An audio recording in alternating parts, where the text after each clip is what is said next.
Good afternoon, everybody. Welcome to Live Storytime. My name is Miss Mary, and I am looking forward to sharing stories with you today. Um, Let me just wait a couple of minutes, of course, to see if anybody tunes in. And okay.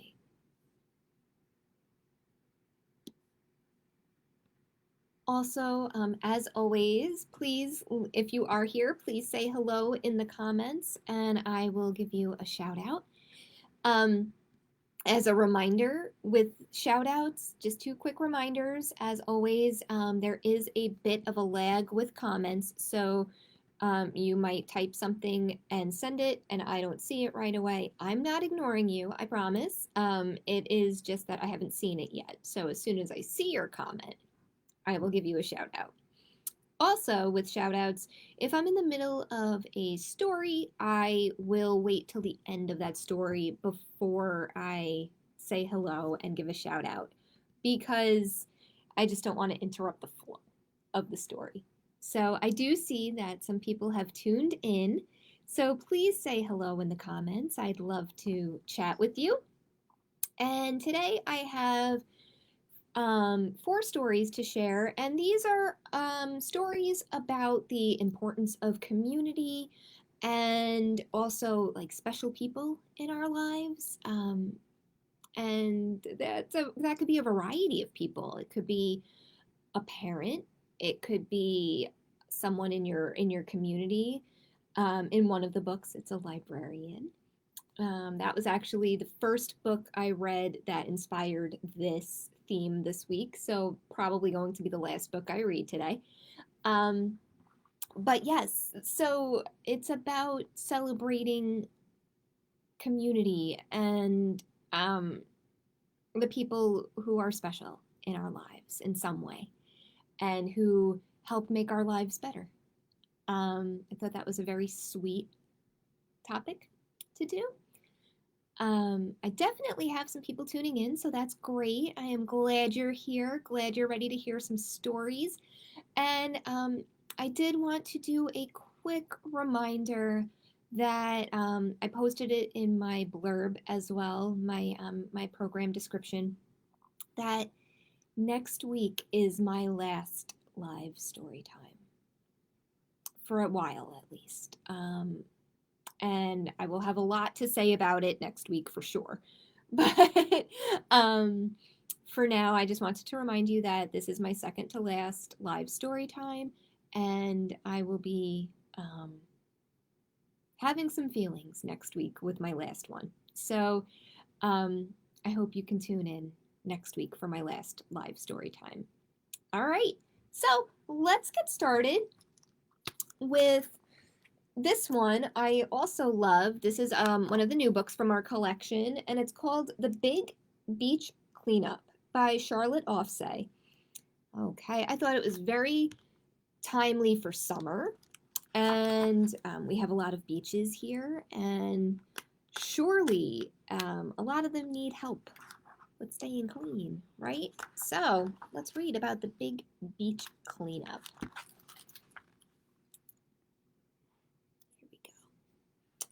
Cora had big plans. She was going to be the Crystal Beach Sand Castle champion. She would spend all summer practicing. Tall ones, funny ones, and ones that made you want to pack up your bags and move in. Has anyone ever made a really cool sandcastle? But when she reached the beach, her plans went out with the tide. Oh no. And there's a sign about the sandcastle contest. It says, postponed due to beach conditions. Well, it's because the beach is such a mess. How sad is that? She was so excited. Oh no. Cora ran onto the sand and started digging anyway. Trash tumbled into her bucket. Cora frowned. Can you fix it, Mama? I wish I could, but I don't have enough hands. Cora slipped her hand into Mama's. 1, 2, 3, 4. Is 4 enough? Mama grabbed gloves from her truck and handed a pair to Cora. Together they walked up and down the beach. How did this happen? Asked Cora. It probably washed up from the ocean, said Mama. The ocean makes trash? Mama shook her head. When trash is dropped outside, it can fall into a drain that empties onto the beach or into the ocean. Then some of that trash washes onto shore. Dark clouds gathered overhead. It's time to head home, said Mama. Cora's feet dragged. Would they ever clear enough room to save the contest? 4 hands weren't enough. I'm sorry, said Mama. There'll be other contests. Not if nobody cleans the beach, grumbled Cora. Cora's grumbling didn't last long. When they arrived home and saw Grandpa, Cora cried, Look, more hands! The next day, Cora counted 6 helping hands on the way to the beach. But when they arrived,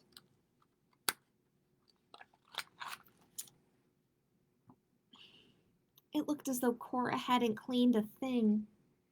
Mama hummed as she worked, but Cora's bucket felt heavy.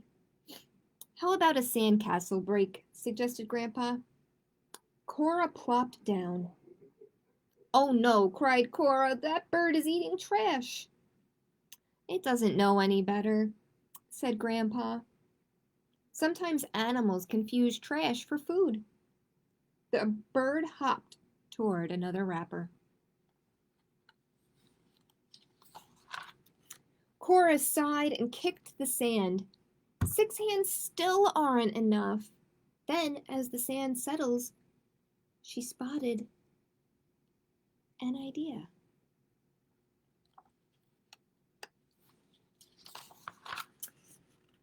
At home, Cora and Mama got started right away. They posted flyers at the market, the library, and the ice cream shop. That's good thinking, Cora. Cora grinned at the line outside the ice cream shop. With all of these hands, the beach would be clean in no time. But as Cora stood outside, her grin faded. Person after person walked right past her outstretched hand. Mama, why isn't anyone taking my flyers? Before Mama could answer,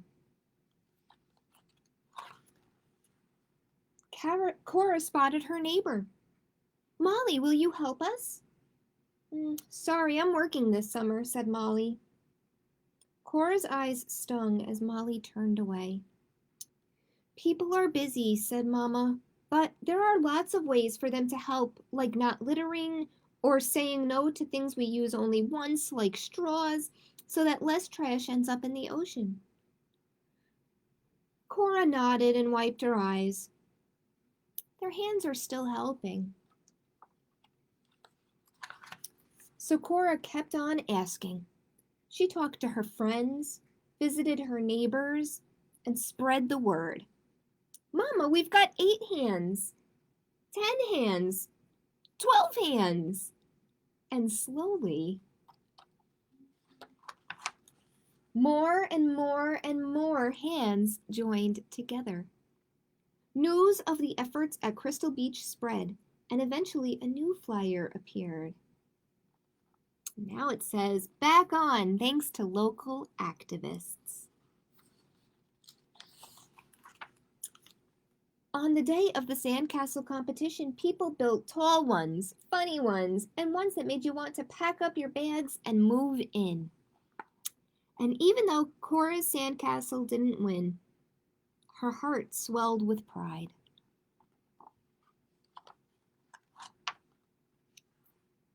It was just the beginning.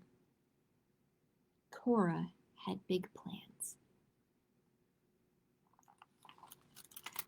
That is the story of the Big Beach Cleanup. And I think that is a great example of one, a special person in your life. Cora's mom was so wonderful.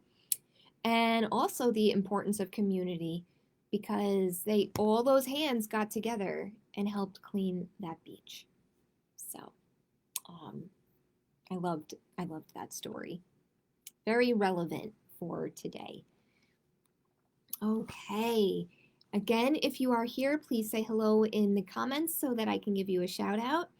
And our next book for today is The One Day House by Julia Durango.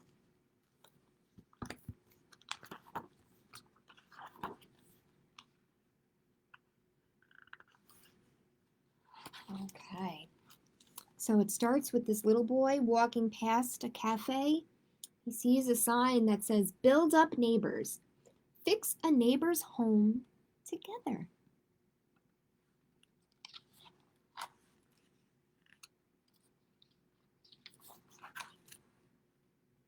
"One day," said Wilson, "I will paint your house orange and yellow like the sun." Gigi smiled. "I will like that. But today, you are all the sunshine I need," she said. "One day," said Wilson, "I will fix Gigi's windows so she can open them wide and feel the breeze." "That's a fine idea," said the ice cream man. "Fresh air is good for the soul." "One day," said Wilson, "I will build a fence around the yard so you can have a dog to keep you company." "I will like that," said Gigi. "But today, I have all the company I need." "One day," said Wilson, "I will fix the stairs so Gigi can sit on the balcony and see forever."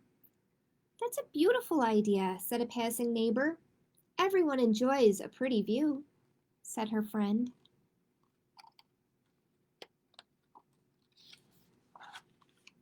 "One day," said Wilson, "I will fix the chimney so you can make a fire to keep you cozy." "I will like that," said Gigi. "But today, you are all the warmth I need." "One day," said Wilson, "I will fix the roof on Gigi's house to keep out the wind and snow."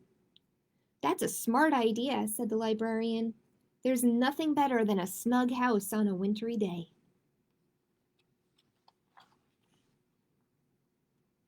"One day," said Wilson, "I will fix your piano so you can play music again."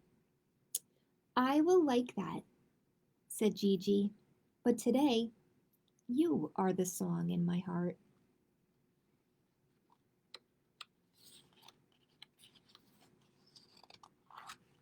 "One day," said Wilson, "I will plant a garden for Gigi so she can be surrounded by flowers." "That's a great idea," said Wilson's teacher. "It's fun to watch things grow."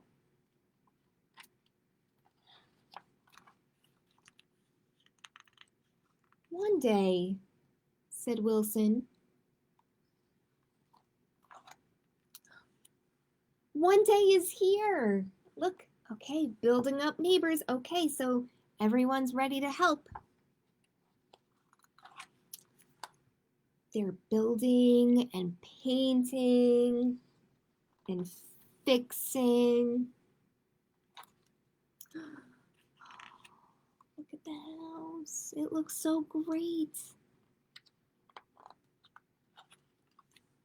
"One day," said Gigi, "is a very nice day indeed." "One day," said Wilson, "is the best day ever." Gigi smiled. "The very best," she agreed. "Just like you." So again, that is the story of the One Day House. So again, we have a very special bond between this little boy and his Gigi, his grandma.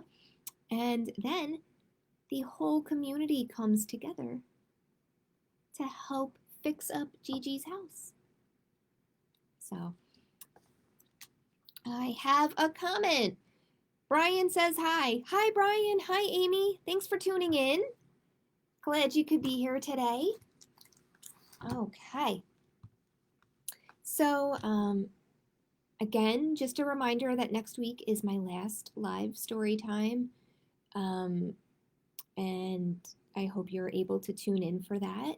If not, I hope you're able to tune in for the replay video that always gets posted. And I have 2 more stories to share with you today.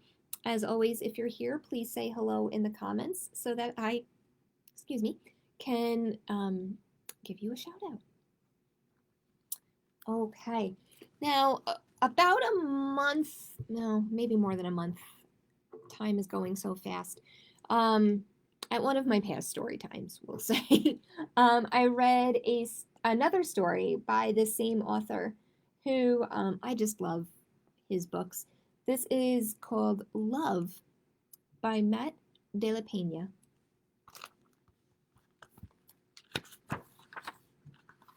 And if you're wondering, the book that I read by him, I don't know, maybe 2 months ago, was Last Stop on Market Street. So here is Love by Matt De La Pena. In the beginning there is light and 2 wide-eyed figures standing near the foot of your bed, and the sound of their voices is love.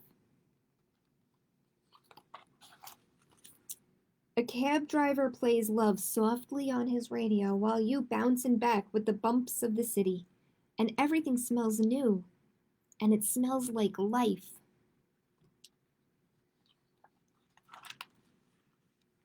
Love, too, is the smell of crashing waves and a train whistling blindly in the distance, and each night the sky above your trailer turns the color of love.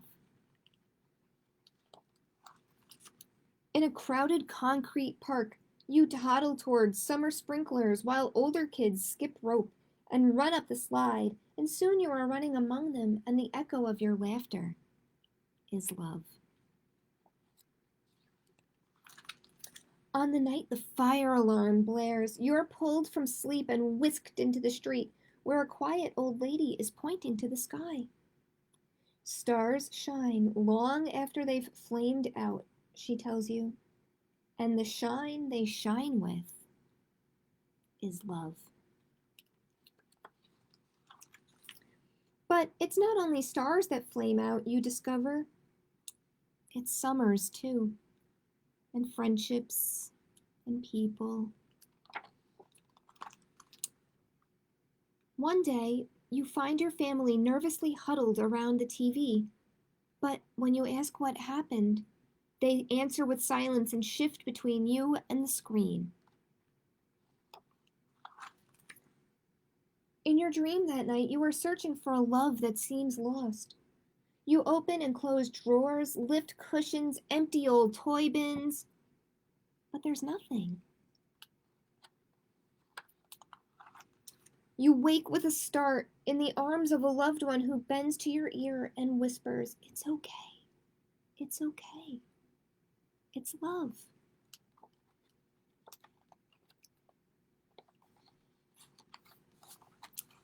And in time, you learn to recognize a love overlooked, a love that wakes at dawn and rides to work on the bus, a slice of burned toast that tastes like love. And it's love in each deep crease of your grandfather's face as he lowers himself onto an overturned bucket of fish.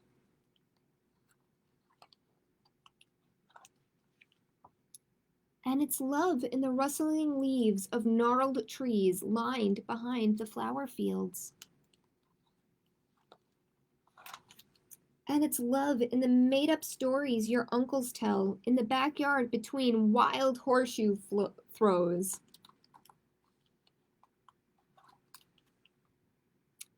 And the man in rags outside the subway station plays love notes that lift into the sky like tiny beacons of light.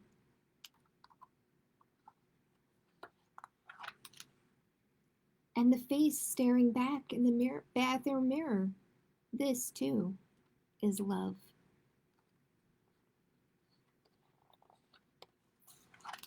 So when the time comes for you to set off on your own, heavy winds will sweep past your building and great gray clouds will congregate above.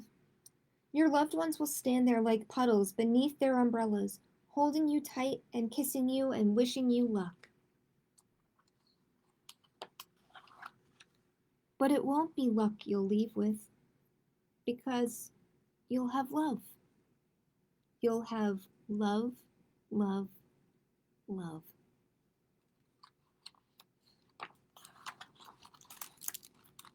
That is called Love by Matt De La Pena. Okay, and I just thought that was a beautiful story, a really beautiful story. Okay. My next story is actually my last story of the day. This is called, I'm not going to take this paper off of it, but this was actually on a staff pick display, and I can see why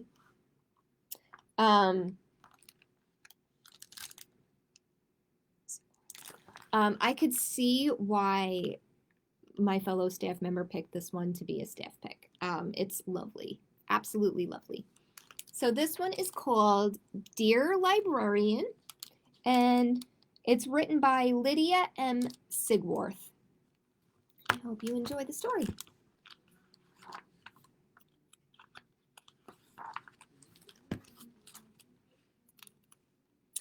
Dear Librarian, may I tell you a story? It's about me, and it's about you, and it's about my library home. It happened when I was 5 years old. Me and my mom and my dad and my 5 big sisters and 1 baby brother all had to leave Colorado and go to Iowa, where Grandma was. My dad needed a new job, and we needed a new place to live. In Iowa, I missed my little blue home with the big maple tree. I missed my red roller skates packed away in the big truck. I missed my sunny backyard with lots of space to run and play. I missed my best friend, Becca. But most of all, I missed having a home. In Iowa, I didn't have a home to live in, just houses. 5 big sisters and 1 baby brother, and a mom and dad are a lot of people, so we lived in a lot of different places. Some days we lived at Aunt Linda's house. Aunt Linda had a pretty pink bathtub for fancy bubble baths. But Aunt Linda's house was full of nice things you shouldn't touch because they aren't yours. Some days we lived at Cousin Alice's house. Cousin Alice had her own family to take care of, but she let us sleep in her tiny, cozy basement. In Cousin Alice's basement, there was a big couch and bouncy mattress. Every night was a giant sister sleepover.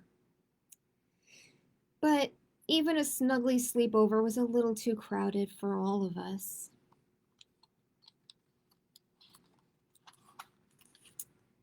Some days we stayed at Grandma's house. Grandma lived right by a park with swings and space to run and spin, but there weren't any friends at Grandma's park. Grandma's house was too small, and Aunt Linda's house was too nice, and Cousin Alice's house already had a family. Nowhere was home. Nowhere had a special spot just for me. Then, one day, Mom took me and my 5 big sisters and 1 baby brother to a new place. Not a house, but a big building with stone columns and tall, tall steps. The library. There was a sunny window that took up a whole wall.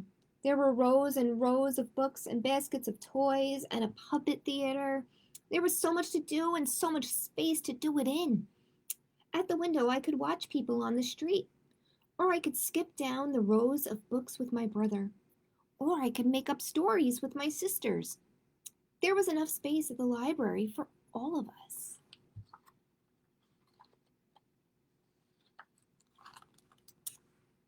Then I found a special spot just for me. Up the tall stairs across from the sunny window was a round desk. It was my favorite spot because behind that desk was my new friend. She had kind eyes, a gentle face, and a laugh like bubbles. That friend was the librarian, and that librarian was you.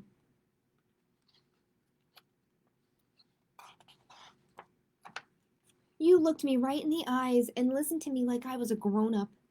You helped me find a book about princesses, and then you sat down on the floor to read it to me. After that, Mom and Dad brought me to the library all the time. Every day you gave me a hug. Every day you made me feel safe and happy. Those days, the library was like a home, my own special home, even though it wasn't a house. Later that year, my mom and my dad and my 5 big sisters and my 1 baby brother all went to live in a big brown home with a tall willow tree. I could zoom around in my red roller skates again.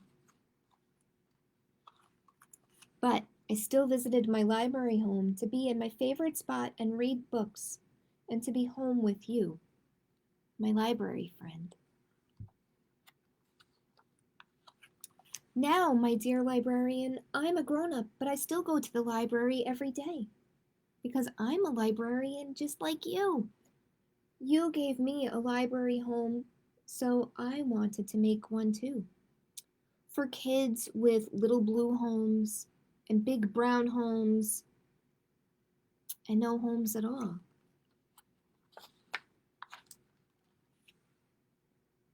So I did. And I thought that is the story of Dear Librarian. I thought this was such a beautiful story. It's very, very gently told. Never specifically said that the little girl in this story is homeless. Her family has become homeless due to her father losing his job. So they had to move around a lot and stay with a lot of relatives. And it was hard for them. And it was hard for her to find a place for herself during that time. So what a great idea her mother had to bring them all to the library. And she had so much fun at the library and met a librarian friend there who was so kind to her and inspired her, really, to become a librarian herself. And I think, honestly, that is the best I would ever be able to ask for, is that I had a child who I worked with or who came to my programs or who came and visited at the library, and I had such a impact on that child that they decided to become a librarian. I think that would be the biggest honor if that ever happened to me. So I just thought, what a beautiful story that this librarian made this little girl feel safe in a time in her life where there was a lot of tumult and unrest and uncertainty and moving from place to place. This librarian was consistent, and I just thought a beautiful, beautiful story. And that inspired this week's theme of community, but also special people in our lives and how they shape us. So thank you so much for tuning in this week to these stories. I hope you enjoyed them as much as I did. And I will see you next Wednesday with my final batch of stories for live story time. I hope to see you there. Bye, everyone.